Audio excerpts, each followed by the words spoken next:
Hello, everyone. You are listening in on the Fantasy Football Fanatics podcast. My name is Elijah Selby, joined as always by co-host JP Bennett. JP, how you doing today? I am doing quite fine, but I gotta admit, with being home so much, I have some weird thoughts at times. But I have a question. Is a pumpkin a vegetable? I see a pumpkin has seeds in it. I'm pretty sure seeds means it's a fruit. Yeah. Okay, but what I want to know is, have you had pumpkin pie? Yes, I love pumpkin pie. Oh my. I was gonna talk about, why do people eat pumpkins? Do you see a pumpkin? Does that look like something you want to eat? I don't think it's any different from like a zucchini or a squash. But have you seen the inside of a pumpkin? Yeah, when I carve jack-o'-lanterns It's and disgusting. get the guts out. You ever had pumpkin seeds? Okay, I've had pumpkin seeds, but I've never had pumpkin pie or had anything pumpkin because I think it's weird. It's good. You're missing out. Pumpkin How is that a spice fruit? latte. Pumpkin spice latte. Yeah, I know that's a popular white girl thing, but like, how? Excuse me? No, I actually have never had a pumpkin spice latte. I just don't know how pumpkin could be a fruit. I don't know. I gotta look it up, but that's the best. That's probably the best guess there because yeah, it definitely has seeds, and I know that is a general fruit kind of thing. But don't cucumbers? Do they have little seeds in them? That's Cucumbers are fruit. I'm like 100%, 99% sure of that. I know the tomato is for sure, but a cucumber that is weird. That cannot be a fruit. It's not legal. It's not. Yeah, but I can't. Pumpkins, cucumbers, zucchinis. I think. Right? Yeah, it's just weird. Squash. You see now, I feel like cucumbers fall under the zucchinis and squash. But we could talk about fruits and vegetables all day, Oh, I could. or we could talk about football. So you ready to talk about football? Oh yes, I am. All right, let's get into it. So, for our topic today, we decided to really explore our draft strategies as well as what we're aiming to do is some potential wide receivers that you could get in your mid-round, some wide receiver twos, you could say. And so, first talking about my draft strategy, I always, well, not always, right now between the running backs and wide receivers, running backs, they have a little less of a shallower field or crop, you could say, that you can pick from. More of a shallow, yeah. Yeah, and wide receivers are a lot deeper. And if I'm drafting and I'm wanting to start off my strategy right, I'm probably going a strong running back, maybe another strong running back, and then wide receiver, or a strong running back, wide receiver, running back. But I'm not going to be that much in on wide receivers. Hence this video on our mid-round wide receivers, which would make great wide receiver twos. Yeah, it's really tempting to go maybe two wide receivers in the first two rounds because maybe you're at the turn and you can get like Julio Jones and Tyreek Hill. But the thing is, you've got to lock up two running backs in the first three rounds because I tell you what, the talent drops off pretty heavily, pretty quick. And so does the depth. By the time you're in the sixth, seventh round, you really cannot find running backs that are starters. So, but you could still find wide receivers like we're talking about here, midway through the draft. There's a lot of great options. Later in the draft, there's even some really strong options at wide receiver that could break out, could be values. So honestly, we did a mock draft video, and I took three running backs in the first four rounds, and I still love the way my wide receivers turned out because it's so much deeper than any other position. Quarterbacks are deep and wide receivers are deep.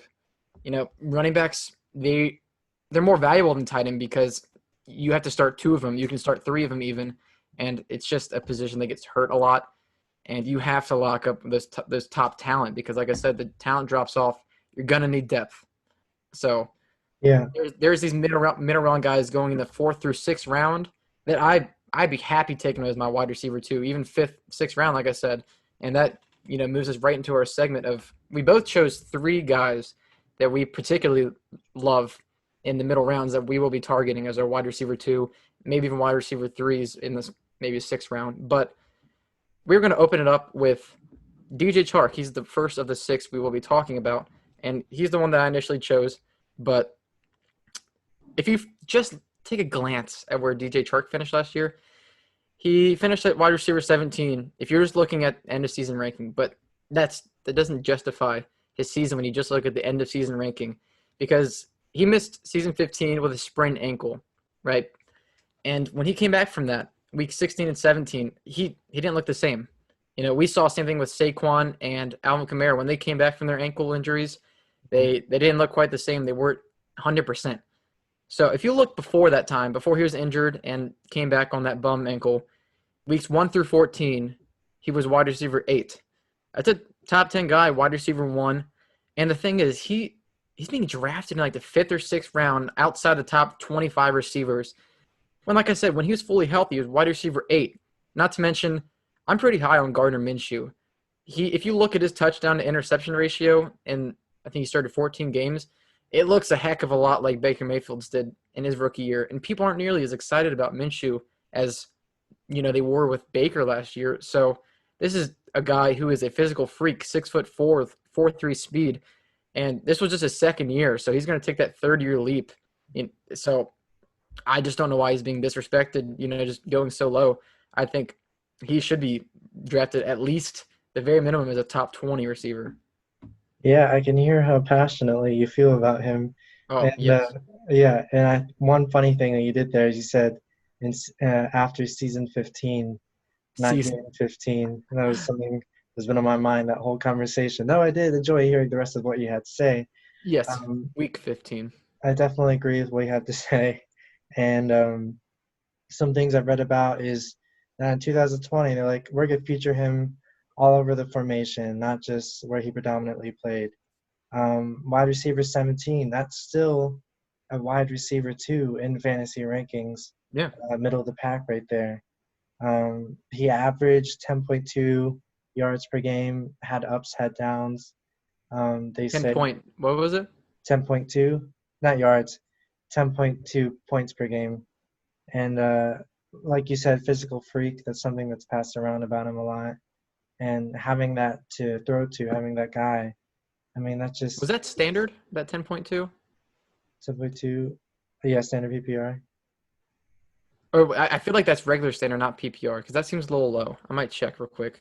It might be standard. I might be wrong, but I think, well, just moving on from that, um, I think that offense in that league, their defense was great, and now it's just the middle of the pack, though it's still rebuilding. And I think that offense is going to be in the field a lot more than you probably like to admit. And then you say, what about LaVisca? Will he take any throws or carries away from him?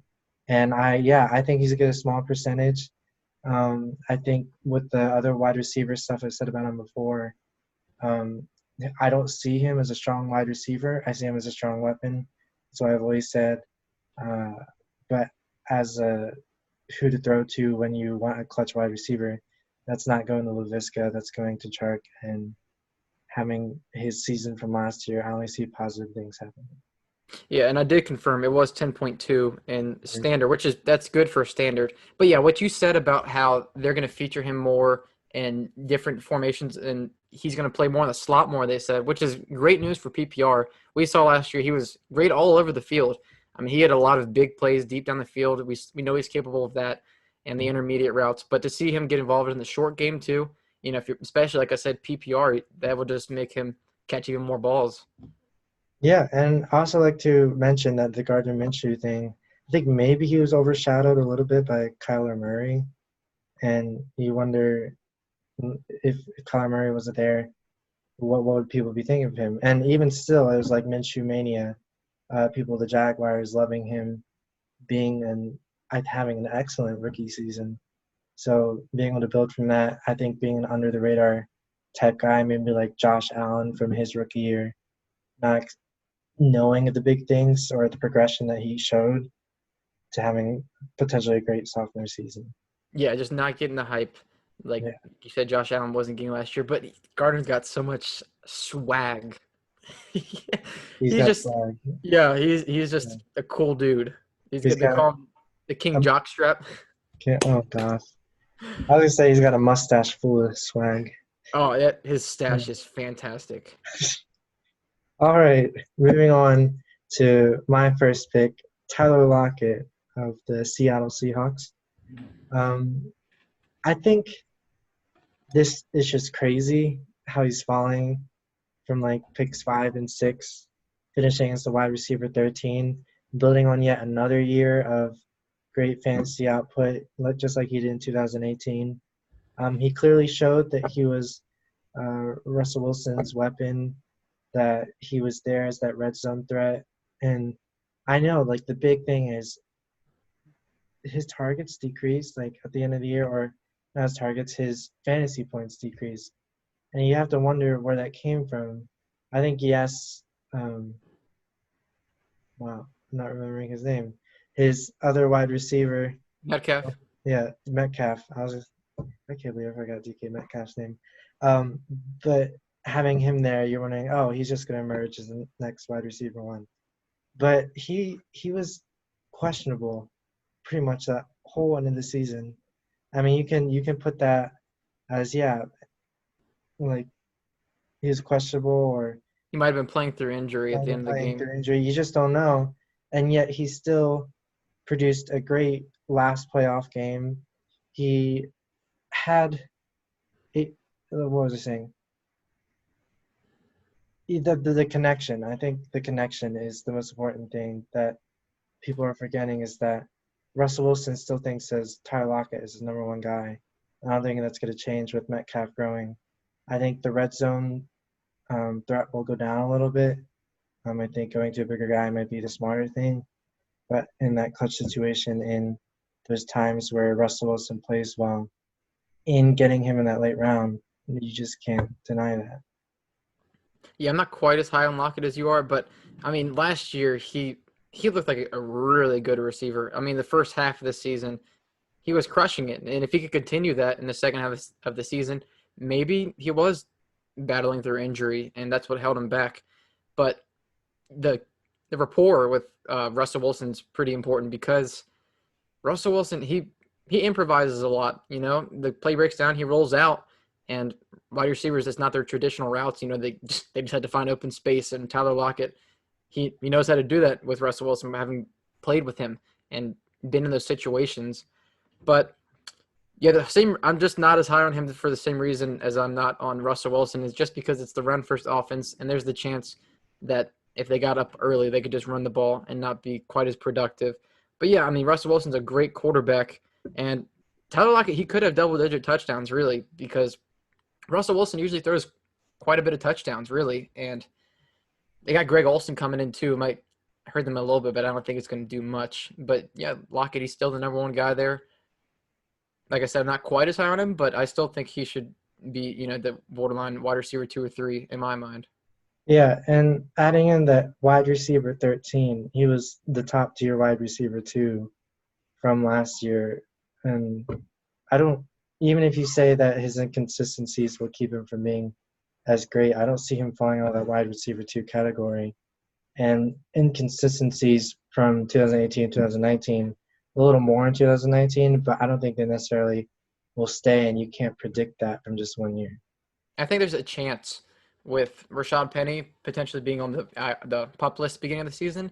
If Chris Carson were to get hurt, I think that Pete Carroll he might turn more towards relying on Russell Wilson. I would love to see that.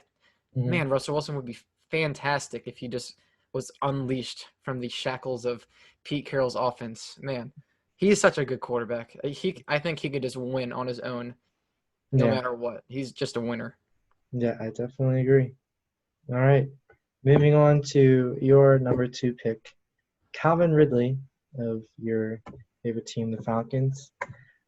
One note that I have right off the bat is that when Ridley was targeted last year, he had a 113.5 passer rating. I think that's crazy, and that shows consistency right there for whenever he got the ball. He might pretty much guaranteed had the ball. He was the wide receiver 27.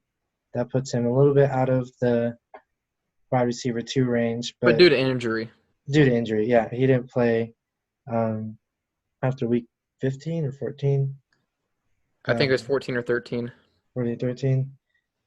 But he averaged around 15 points per game from week 11 to 14 before that injury, and he was just on the on the incline just from the beginning of the year to the end, just continually getting better, continually growing from already being a strong candidate of a wide receiver two when he first came into the league. And I just think the rapport with that he's gaining with Matt Ryan and Matt Ryan getting his up year and having those weapons to balance out the offense, it just points to a great wide receiver too coming out of Calvin Ridley. Yeah, I'm a big advocate of somebody getting targets, and what it really makes me excited is the fact that he was getting 6 targets a game with Sanu there and 8 targets a game when Sanu left. So that just makes me feel a lot more confident with the floor and the consistency of a player. But yeah, Calvin Ridley, he was a first-round pick. He's a real-life, really good receiver. I mean, he's he's probably going to take over Julio Jones as the number one receiver sometime in the next few years. But I mean, hopefully we lock him up if there was a second contract. But yeah, he was wide receiver 10 in points per game after Sanu left before he got injured. So that's a wide receiver one, really, at that. And the thing is, too, they lost Austin Hooper, but they got Hayden Hurst. But you can't – I got a good comparison here. So if you have Dalvin Cook, right, let's say he gets injured, you put in Alexander Madison.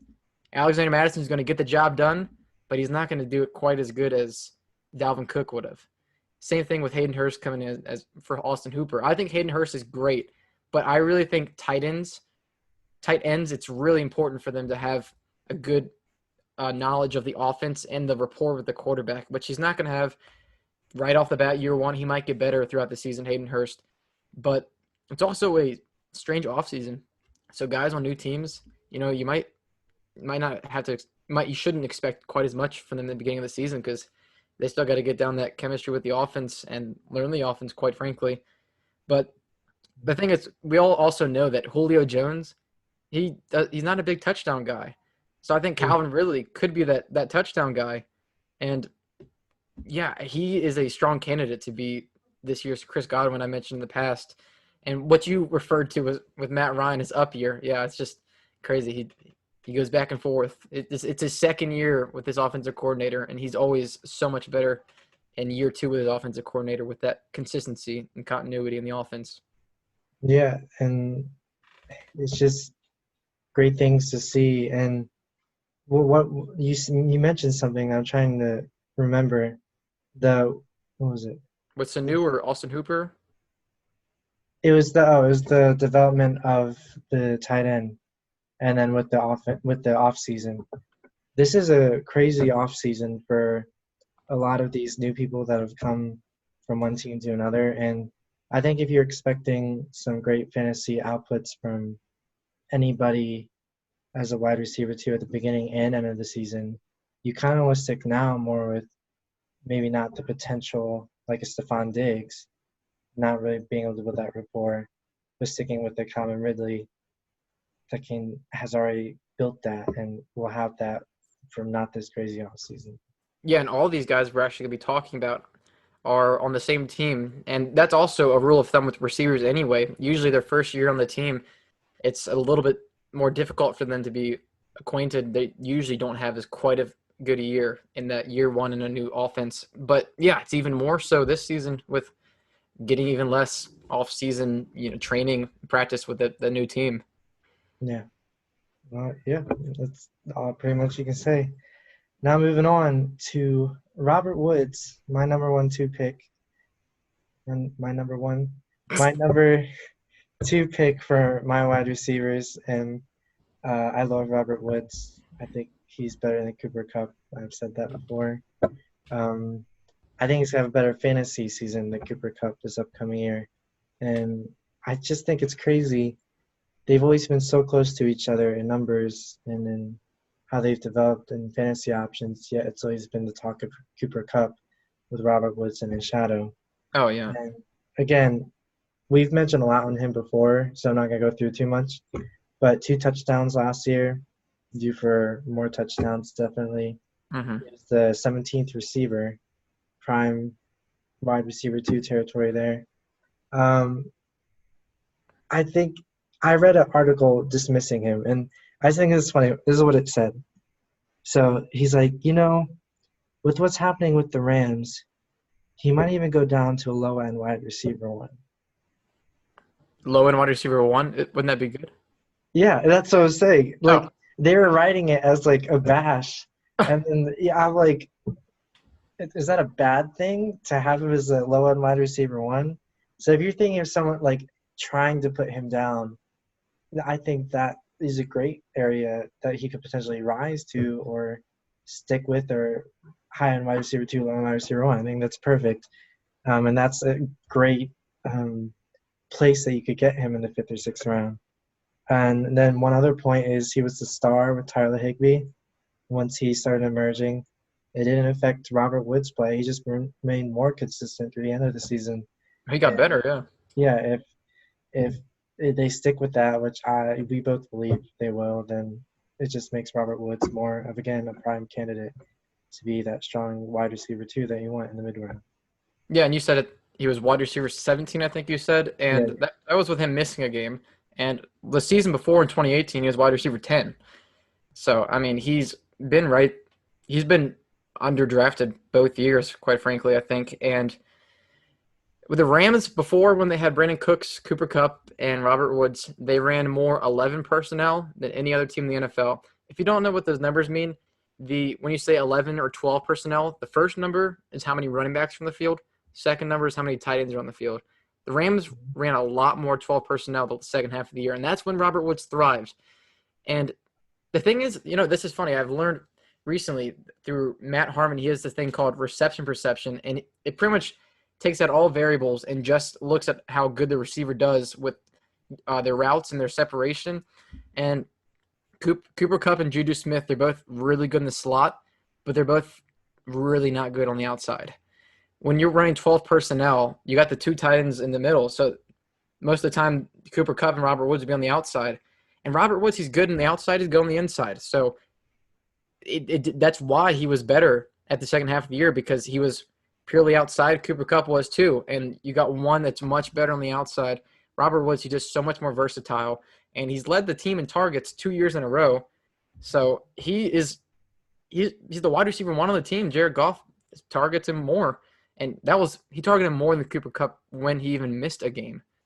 So, that's it's a pretty good amount more that he targets Cooper Kupp. So I personally like having guys on the outside more. Their ceilings are just higher than the guys in the slot. But if he can get as many touchdowns as Cooper Kupp, he is going to really outproduce him in fantasy. yeah, and I think that was a good point that the comparison between who can be more versatile and who like sits with that one position, which he more targets again for where he's switching between from. More targets equals more potential. Yeah, Yeah. for sure. And consistency. And it's just, I love when players are consistently getting the targets. Yeah. All right, moving on to the 49ers wide receiver one now, Deebo Samuel. I say wide receiver one because, of course, they lost Emmanuel Sanders. One strong point already right off the bat again is he had 8.5 yards after catching the ball per reception last year, which made him number two out of all receivers. Number two, and like you said, you measure recept or targets, and I think something that is high for me is what they can do after they catch the ball, and having someone like that, even if they have let's say 4 targets a game, if they are getting like at their minimum, if they have 8.5 yards after they catch, that's putting in, if I do my quick math correctly, 8, 16, 24, 32. I mean, that's not great, but that's already like much more than someone who could get just check down passes could do. Um, he finished as uh, wide receiver 36, correct me if I'm wrong, but as the top 27 wide receiver between weeks 10 to 17. So one other thing I wanted to add with the targets was Sanders saw 97 targets additionally to the team. With him gone, you could say Braden Ayuk maybe gets 30 to 40 as a rookie. He's not going to get much. I And think he'll that get more, but he won't have quite as many as Sanders. slightly more. But that's already going to put maybe 30 to Deebo Samuel, who already had a good amount of targets, being one of Jimmy Garoppolo's favorite receivers. And then again, you could argue that George Kittle is going to get more of that volume. Well, even though that he may be getting some, there's still just going to be that wide receiver one that's going to shine. And no matter who that may be, that's if they're getting targets, that's going to be prime for a fantasy output.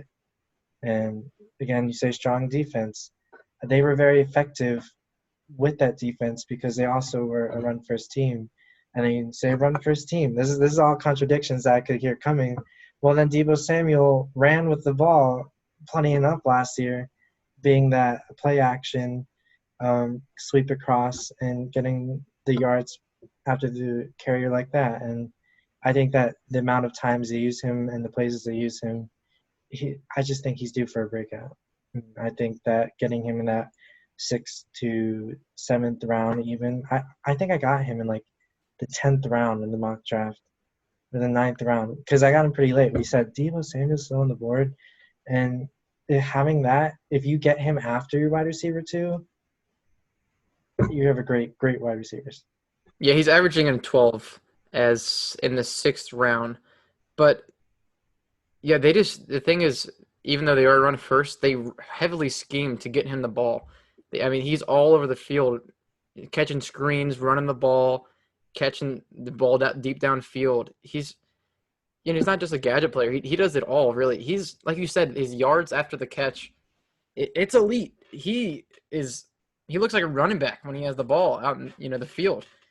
And from week 10 on, so before week 10, he only played more than 70% of the snaps one time. But from week 10 on, he played 70% every single game. So week 10, that is when he officially was the starter for the team. And that was even with Emmanuel Sanders still there. So he wasn't quite the wide receiver one. But from weeks 10 on, he was top 15 wide receiver in points per game, actually. And like you said, with Emmanuel Sanders gone, I think he's just going to get more targets. Jimmy Garoppolo, he doesn't really throw the ball deep as much. He does a lot more in the short and intermediate, and that's where Deebo Samuel, where he thrives. And he actually had 159 rushing yards, which is like, oh, that's kind of crazy for a receiver. I mean, he could even improve on that, especially because these running backs on the 49ers are very injury prone. You got Tevin Coleman, injury prone. Raheem Mostert, he's trying to add pounds because he's getting injured. And you got Jerick McKinnon now coming back. We all know how injury prone that dude is. He's coming back just to get back on the bench. I'm sorry, McKinnon, but that's usually what happens. If he can make it back, it's not looking good this far. But Deebo Samuel could be their starting running back. He averaged 11 yards per carry last year. That is like unheard of. I know he didn't have quite as many as a running back. His volume wasn't nearly as high as them, but that's crazy. That just shows that he was really effective with the ball in his hands. So from being a top 15 receiver from when he was a starter on, and now he's the clear-cut number one guy, there's a realistic chance he finishes as a top 15 receiver, and I wouldn't be like super surprised, really. Yeah, and I think that goes to say something that just came to my head. You have these run-first offenses in the 49ers and the Seahawks. I'm going to bring back Tyler Lockett here a little bit. But have these big fantasy seasons with effectiveness, have they shown that they have proven effectiveness still being on a more run-first offense? That just means their ceiling's so much higher because you don't know how much they're going to run, say if they're down. If they have that baseline of still being effective, not being used that often, imagine if it just increases slightly, like a little bit per game. In those games where they're tight and they have to pass more.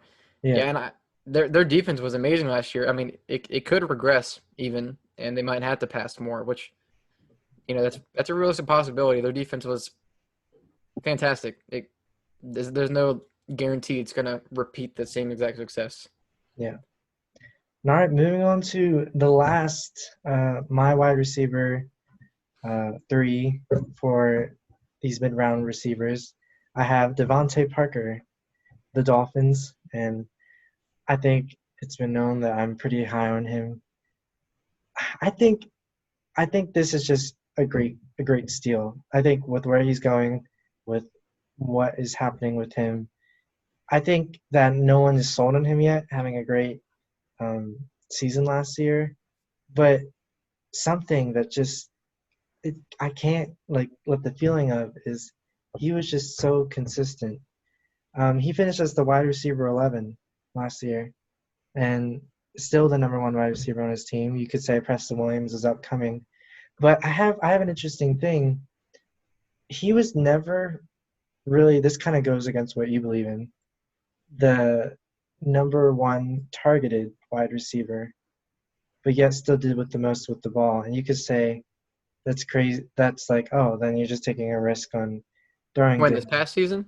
this past season. Preston Williams out targeted him for most of those games, and he still had more of the touchdowns, more of the yards. And I think what he did was with the less amount of targets, he proved what he could do if you gave him more.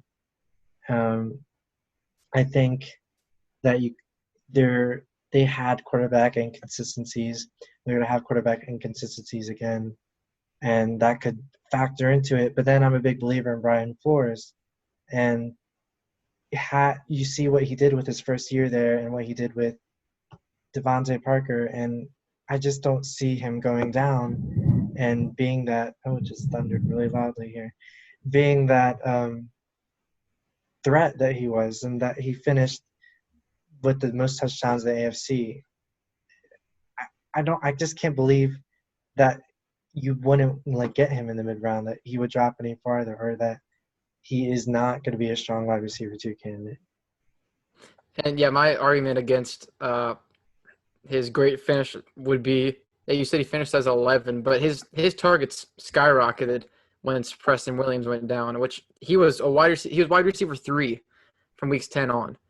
He was a top 3 receiver from that point on, and it just I think he's great. I think he's a really good receiver, but I think he's better than Preston Williams too. But when you got Mike Gesicki developing, he took a step forward last season. I think he'll take another step forward. And Preston Williams coming back, it's just the offense that really worries me. But and also I mentioned this before that they allowed the most points last season. I just not quite as high on him, but I still think I have him still ranked as a low end wide receiver too. So it's not like I hate him. But if you can get him in the 5th or 6th round, I mean that's a value. He was a good receiver. I think we saw last year he passed the eye test. Like he looks like a great receiver, and yeah, like I said, he's better than Preston Williams. Even if he's less targets, I think he'll outproduce him. But he showed that he should have more targets than Preston Williams. But like I Yeah, said, I'm fairly low on him, but I still think he's a value after the 4th round. yeah, and I think something else you could say. I'm going to keep talking about this just because I strongly believe in him. But say he dropped to wide receiver two, then I just think he becomes the Calvin Ridley of the Dolphins. I mean, they aren't as high of a passing team, but having two effective receivers, which I'm not going to knock Preston Williams at all because I loved watching him in the preseason, what he did in the early season for the Dolphins. But having a, let's say, a rookie quarterback come in, I think a rookie quarterback loves to have more of a veteran type wide receiver that they can rely on more than a rookie, and they will develop with that rookie. But as of this 2020 season, you just don't know. And then again, I think the thing I stress the most is he found consistency with the most inconsistent team. And if you find consistency, I think that can hint at what maybe DeAndre Hopkins was able to do with what he did early in his years. But yeah, and this is the first year he's really had a strong season. But it's also the first season he's played a full 16 games. But I think actually he's going to get off to a really hot start because I think I would rather have Devontae Parker with Ryan Fitzpatrick than Tua. Ryan Fitzpatrick, he's just a gunslinger. He's not scared, and we saw that he trusts Devontae Parker. He already has a little bit of a rapport with him. But Preston Williams tore his ACL, and that was like midway through the season. The timeline doesn't quite line up to where he's going to be 100% at the beginning of the season. So with Ryan Fitzpatrick still the starter for at least the first 4 games, I think Parker, I think he's going to get off to a really hot start with Preston Williams. I don't even know if he's going to be on the field, but he's not going to be quite 100%. So that's my only concern is later in the season is Tua could come in, Preston Williams is stronger, and maybe Tua likes to pass to Gesicki and Matt Breida. I don't know maybe what his tendencies are yet, but that's my main concern. But I truly believe that he'll get off to a hot start. If nothing, you could trade him. But yeah, that's just what I how I feel about Devontae Parker. I think he's just has some question marks. I can respect that. Oh yeah. I think maybe this also goes with a gut feeling. So if you want to trust my personal gut feeling, you can trust that. Just, look at me. I believe in Devontae Parker, and so should you. I don't see your gut. Where's your gut? I don't want to show people. All right, so that wraps up our mid-round wide receivers, and I appreciate you all listening. If you loved what you heard and you want to follow us and support us, you can find us on Instagram and Twitter at FFanatics11. If you want to just listen to the audio while you're jamming out in the car, and you're like, I'm tired of this hip hop. I want to listen to some fresh football podcast spoken by two pretty good looking dudes. Maybe one's a little more good looking than the other. And you're like, oh, fantasy football fanatics, perfect. They're right there. And so then you can follow us on Podbean at FF Fanatics. And again, thank you, and be looking for our next video. Hope you all have a good one. Goodbye.